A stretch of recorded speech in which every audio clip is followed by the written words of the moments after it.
it's been an immensely frustrating period of time for you. You know, you've had an awful lot to deal with.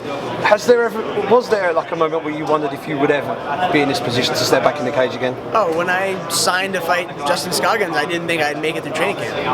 My body was just a wreck. My shoulder wasn't working. My arm was giving out like daily. And I made it through, and now it's better. My doctor said, hey, stop being a pussy. We did an MRI, you're fine. Structurally, you're great. We did stem cell, and it regenerated very, very, very, very strongly. But he's like, yeah. He's like, you want to fight again? Okay. It's going to hurt. It's going to suck. You're a big boy. Deal with it. My surgeon's a good friend of mine, so. That's a straight talking surgeon right there. Yeah, when your doctor calls you a pussy, you're like, okay, fine. And so, do you feel like you're back at 100% or close to 100% now? You've got the injury worries are behind you now. Yes. You know, I've said it before and I'll say it again. If I do get injured again, have another surgery, I'm done. I'm not doing that ever again. But you know, I don't plan on getting hurt. I plan on getting a title, going getting my title, Demetrius.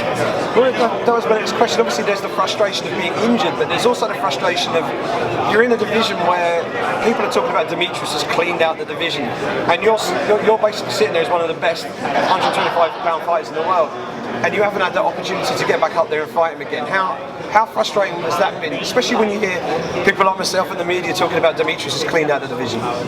It is frustrating, you know, but I've been plagued with injuries and personal stuff and all kinds of, you know, different things in my life that happen. Always. Every fight week is bad for me. There's always something. And that's just my life. It sucks, but that's how you learn to deal with it, you know. How did you cope with dealing with the extended time off? Obviously there's the issue of finance and, you know, bringing money in and just making ends meet. You know, professional fighters, as we know, it's not the most well-paid profession in the world unless you're an Irishman with a mink coat. So it's true. How were you able to make ends meet and keep everything sort of moving along smoothly during that time? You know, I help run the gym. I help teach there, coach. I own, you know, businesses, and I have podcasts, and I have a radio show. So I'm going to be just fine. You know, I fight because I love this. I don't need to fight. I fight because I really enjoy doing this. I really enjoy stepping into an octagon and, you know, fucking somebody up. It's just, I've always fought. I've gotten so many fights my whole life, and it's just something's wrong with me. I like fist fighting, you know.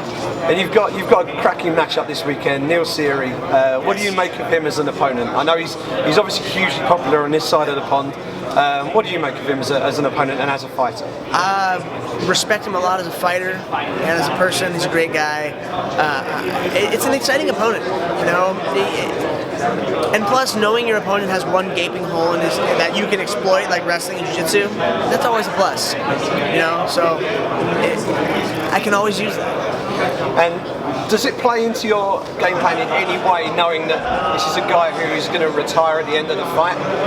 He might be able, you know, he might be more prepared to try stuff that you wouldn't normally try in a fight because it is the last one, and you know, who cares, you know? Well, see, things like that make you make mistakes. So I'm not worried about it. If anything, it's going to make him act stupid, try and show off or try and do something dumb, and I'll exploit that. I always do. And with a win this weekend, does that, you think, put you straight back in the conversation again, or do you think you're going to need to beat sort of a top three guy? I mean, you know, you're universally known as being one of the very best guys. It's just inactivity that's seen you drop down a bit. So what do you think the path is to get back in there with Demetrius again? I got to beat up a couple people. I can't just get this one fight and then fight Demetrius. I'd like to fight Wilson Hayes after this. Okay. You know, that would be a good fight because he's called me out and then backed out of it. Right. And I was like, no, you can't do that. Like, that's not how it works, man. I don't know if it's like the breakup of English to Portuguese, but no, it's not how it works. And how do you see this one finishing, final one? I'll finish him, for sure. Submission, TKO, how's it going to go? I don't know, we'll see. Okay, great stuff. Appreciate the time. Brilliant to see you back. Thank you. And looking forward to it. Top man. Thank you very much.